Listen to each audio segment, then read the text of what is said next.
We're back and we survived. October half term is almost here, September is just behind us, and who knew 170,000 of you actually care about what we have to say.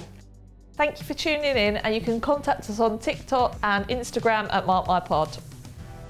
Coming up on Mark My Words. Do you think that AI could ever take over the world of teaching? What's the robot going to do? We're not part of the go. It's okay. My art teacher was very sad actually. No, I told her that I was going to take it and her face dropped. I feel like all your friends will know that you are the queen of hygiene. So I want your hacks. I think how I used to learn, and that's I think how I teach. I did see a really funny TikTok the other day actually that was those teachers that you're watching videos and they pause it every 2 minutes. That's me. I literally pause it all the time and I'm like, this is a really good point. ChatGPT. It's a mouthful, just to say it. It's been around for ages. I only actually found out about ChatGPT last year. Yeah, same. Yeah, From the end of last year, I think. I didn't know about it at all. No, and then me I remember neither. my mum said it must be the beginning of this year. I remember her phoning me and going, oh my God, have you heard about ChatGPT? I went, I've heard of ChatGPT. I was like, what is ChatGPT? And then but she still says it, the same thing every time now. ChatGPT, she can't get it right, but I do use it, but what does it stand for? Chat, graphic, profile, teacher. Okay, chat, generated, That makes more sense. program, technology. Oh, that sounds That like... sounds good. Yeah. Our producer's going to tell us what it actually stands for. Chat GPT is Chat Generative Pre-Trained Transformer. Oh, like the Transformers. What's his name? Bumblebee. Yeah, Oh, I do know Bumblebee. I feel like my description of it was actually better than So what do it actually I. stands for. I might ask them if they can change it. How helpful do you actually think it is in the teaching world? Well, I've just used it more for little quizzes, or not to mark for me, but to come up with some generic statements. But I think you need to be really direct with it. I've put things in sometimes and I'm like, what is that? I'm not sure I'd use it for a complete lesson. Maybe I'm not using it right. No, like a whole lesson plan type thing from start to finish. You know, sometimes when other people plan a lesson, I find it hard sometimes to pick up that lesson. Like even if you planned a lesson, because we don't have the same brain, sometimes I feel like that's the same with ChatGPT, because Yeah, you'll use exactly. it and you're like, I get like the overview where we've got to get to, but the steps to get there actually, then you end up tweaking it anyway. You might as well have made the lesson sometimes. Have you had students submit work that clearly isn't their own, it has been AI generated? And maybe for teachers who haven't experienced it yet, or an NQT, how could you handle it? To be fair, I thought I would have had more. I've only had a few, and it's hard because you're like, should I discipline them when it's so easily accessible? But then I think the best thing to do is for them to learn from it, as opposed to be like, this isn't your work, that's it, like blah, blah, blah. However, how are they gonna then sit in an exam? I just feel like the way that you learn best is by doing it yourself, is by doing these things, reading things, writing and learning through your mistakes. If you hand me an essay first and you get a U, doesn't mean you're always going to get U's. And you sit with your teacher and you go through what did I do wrong, what could I have done better, instead of just going straight to the internet and trying to skip over that step, because at the end of the day, you're going to be that one sat in the exam hall. I think you need to work with the student. Don't work against them and do this straight, you're in trouble. I think make them aware that you know it isn't their work, and actually sit with them and say to them what maybe they were nervous for writing. You don't know what the backstory is. If they're just being downright lazy, then you can say to them, stop being lazy. You're going to be doing this exam next year, not ChatGPT. So either use it and utilise it to help you revise, because it can be really good, but don't skip over the things that in the end you're going to be the one having to do. It could be useful for students if they were taught how to use it properly, and maybe that's where we need to go with it. Would you have used it if you were in school? Definitely. Oh, probably not, because I actually hate to say that, but I didn't do any homework. Do you think that AI could ever take over the world of teaching? Not completely. I think you always are going to need that human element. We was reading an article, all these jobs that in the next however many years AI is going to take over, and I was very much of the view you do need the teacher in the room, you do need that human element. Why is everyone not just at home on the internet teaching themselves, they clearly do need input from a professional who knows how to help you learn. Possibly in a long time there could be robots that are programmed to do that, but I don't know if AI in its form at the minute could replace teachers. Is technology going to get that advanced that they could have compassion and care? Do you see, that's the problem I have with it. What if you have a student that's literally having like a breakdown because they're so stressed from exams? What's the robot going to do? Wheel along past it? Yeah. Them? Wheel along past it and go, it's okay. Like, do you know what I mean? That's the only thing that I think of. Yeah, you do. You need the human knowledge is there. Yeah, the human element. ChatGPT knows more than me. I think, again, we spoke about this last episode. Relationship with students is so important, and knowing them. Like you say, unless the robot's got that human element, how's it going to work?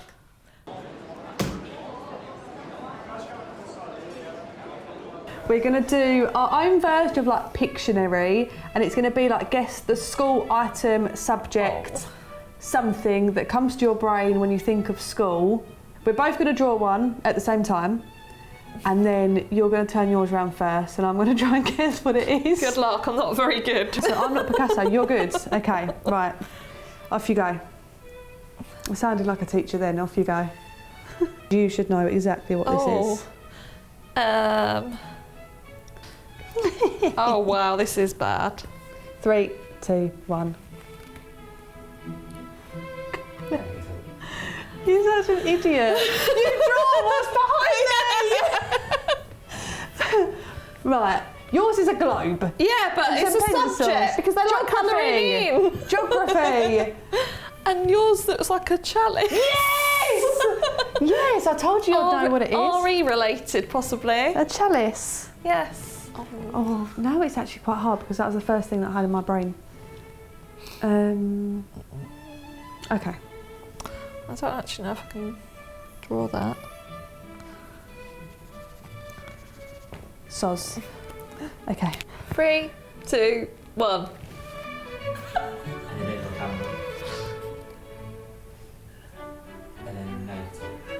Yours is really good. Thank Science. you. I'd like you to be a bit more specific. Chemistry. Thank you, well done. What do you reckon mine is? Maths. Yes. Very literal. Did you like it? I do. I very much like it. I'm very impressed. Maybe I should change careers. I don't think I should. Go into like artist. No, I definitely shouldn't. My art teacher. Freelance artist. My art teacher was very sad actually. No, she wasn't sad. What, that you took it? I told her that I was going to take it and her face dropped.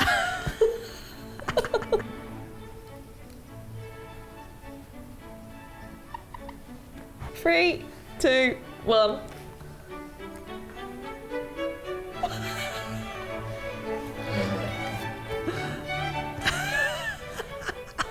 Hey, hold yours up a bit. Yeah. I'm gonna cry. Drama? No. Like they're imagining a scene and they're acting it out? Good point.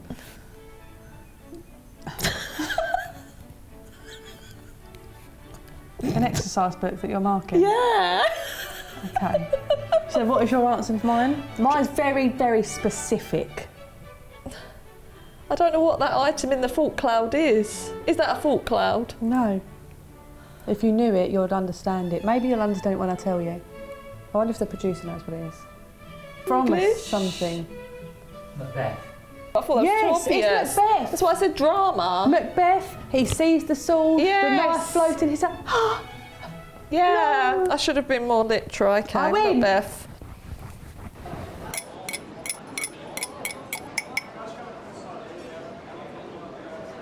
The dreaded teacher flu season. Oh. Every single year, I dread it with an absolute passion, and I tell you what, even more so now, because I don't just have it from school with the kids that I have to teach. Yeah. I then have it from my kids who get it from nursery, who then come in and they want to love me and be loving and kind, and I'm like, oh yeah, and they've just got snot, and I'm like, at least, you know, our kids keep a distance, yes. But still, doesn't matter how far you stay away from people at work, at school. Everyone comes back from being away and it just slowly builds and everyone's coughing, spluttering. You start going down like dominoes. Yeah. That you just notice more and more people, they're having to be off. And then obviously you have the guilt of being off, especially when it's a new academic year. That's like guilt that you have. I mean, do you get that? Or is it just, everyone must get it. Yeah, I do get it. I think more so when I had been teaching for the first few years, I think you think, oh, I have to soldier through no matter what. And then I think there comes a year where you're really, really ill and you think, actually, I don't need to be a martyr, and in fact it's probably better I stay home and I'm well. I can't be a good teacher like this, and I'm actually giving it to everyone else anyway. So is it helpful? Probably not. No. It's a hard one because, you know, with attendance and things like that for students, they do need to be in and you go, oh, you've only got a bit of a cold. But I think COVID really changed all that. So attendance is important for both students and staff. But if you can't do your best and you're just spreading it around to everyone else, it probably is better, in my opinion, to stay at home. I feel like all your friends will know that you are the queen of hygiene. So I want your hacks, your classroom hacks for especially this dreaded flu season. Stay back. Pretty much. Just any of them. Anyone that's coughing, looking a bit off, you just stay back. Do you need to move seat today? Do you need to sit at the back? I mean, it's the basics, like we all know, washing our hands, but probably eating well and sleeping well, so not running yourself into the ground, because obviously you're more likely to get unwell then. Do you think that teachers play a role in education or teaching kids about hygiene? Yes, to an extent. Obviously it starts at home, but I always really remember this time in class when a student said to another one, cover your mouth, but they were coughing. I was like applauding him inside because I am a bit of a germaphobe. Everyone's got different ideas about what is hygienic or not, I suppose, to a certain extent, but trying to be mindful of other people. Like when people sneeze just out. Yeah. There's polite ways of saying like, oh, like sneeze into your arm or something like that, and some kids might genuinely, could have been a mistake that they just all of a sudden happened. Yeah, exactly. But you don't want to make them feel worried or anything like that, but if it is, they're blatantly just coughing and not caring about anyone next to them, you could just say, oh, you know, make sure you cover your face with your cough or whatever, I don't know. Going back to when I said about having like a crackly voice and things like that, obviously as a teacher, our voice is our tool, that we need our voice to be able to do anything basically. Have you got anything that you can tell the world that is going to save our voices if and during flu season? What can we do? I remember my PhD tutor literally had this conversation with us, the same thing, our voices are our tools, that's what we need, and he said invest in a really good Manuka honey. He swore by that. If I'm in Wales, have ginger, honey, lemon, and it does seem to help and do the trick. I think, resting and drinking that does help, but apparently, good quality Manuka honey is the way to go. I'm going to buy some. One thing that I found also obviously really helps is if you don't feel like your voice is quite there, you can alter your lesson to kind of suit more student-led. You've got the basis, you know what they need to know by the end of it. So change your lesson.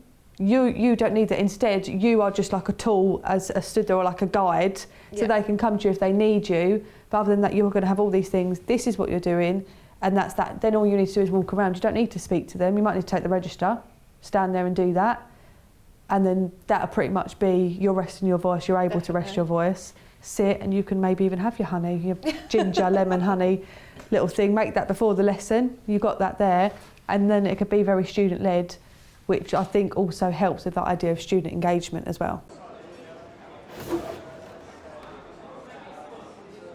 Now we're going to play Name That Noise, where you have to guess sounds from around the school. Okay, noise number 1.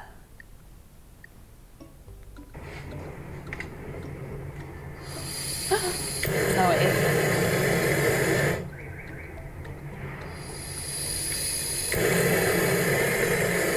Bunsen burner? Yeah, I guess it does sound like one. I was going to say like a blow lamp, but I realised we don't have them in school. Maybe in DT, but I've never seen one. Yeah, Bunsen burner, I reckon. Okay, we'll go with that. Round 2. Getting an email.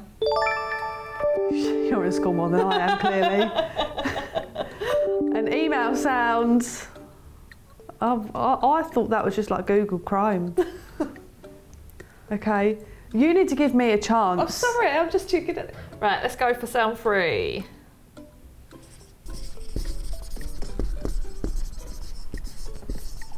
Or writing on a whiteboard or something.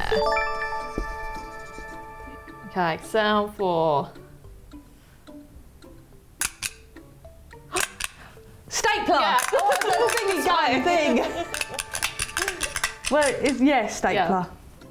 My personal fun. This is what I spend my evenings doing. The kids always ask, what do you do every evening? We listen to school sounds. What do you mean? This is what we do. Right, sound 5.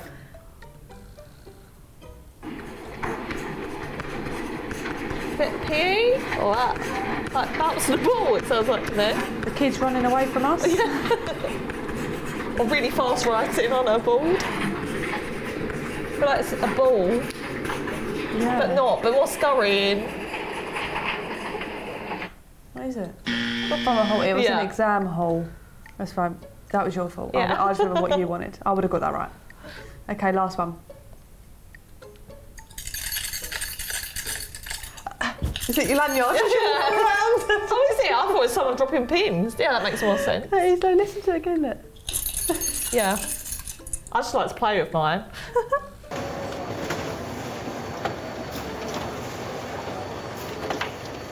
Student engagement. I think we're kind of at that point, the honeymoon season's over, or the honeymoon period's over, and students are kind of flagging a little bit, particularly with engagement in lessons. My favourite thing, which we did briefly touch on, is student-led learning. You have to have a very good relationship. We're always going back to relationships, but I think it's key, especially with engagement. You kind of can then trust that they're going to do something and they're going to actually sit there and be able to do the work, and then you're kind of just that person walking around and checking, because you're going to have, no matter if you've got a lower set, a higher set, it doesn't matter what range of kids you've got, there's always going to be someone that is a bit unsure. But I think engagement wise, it has got to be that I don't like, there can't be, say, using a PowerPoint, too much text on a PowerPoint, because then the kids are like, have I got to write all of that down? And that's not very engaging. It's got to be more like you're doing something. Say, I find with some lower sets sometimes it's nice to, not even just lower sets in general, it's nice to say if you have questions, but it's not a task they're writing down, it's a class discussion. And then if someone says something to someone else, you then say, right, build on that. And then they're kind of engaging each other and they're realising, oh, I don't have to sit here and write everything. I think how I used to learn, and that's I think how I teach, I'll use like videos. And then I did see a really funny TikTok the other day actually, that was those teachers that you're watching videos and they pause it every 2 minutes. That's me. I literally pause it all the time and I'm like, this is a really good point, okay? Let me just tell you why, and then I'll talk to them. But sometimes that really helps, because if you're just watching a video, I used to be that student would just watch it and be like, oh, but make them do a mind map. As they're watching it, you have to have 3 points down after this. Discussion based really works, like having debates and things like that, rather than saying, I'll write this essay, debating and talking about that essay really engages students. All students are so different.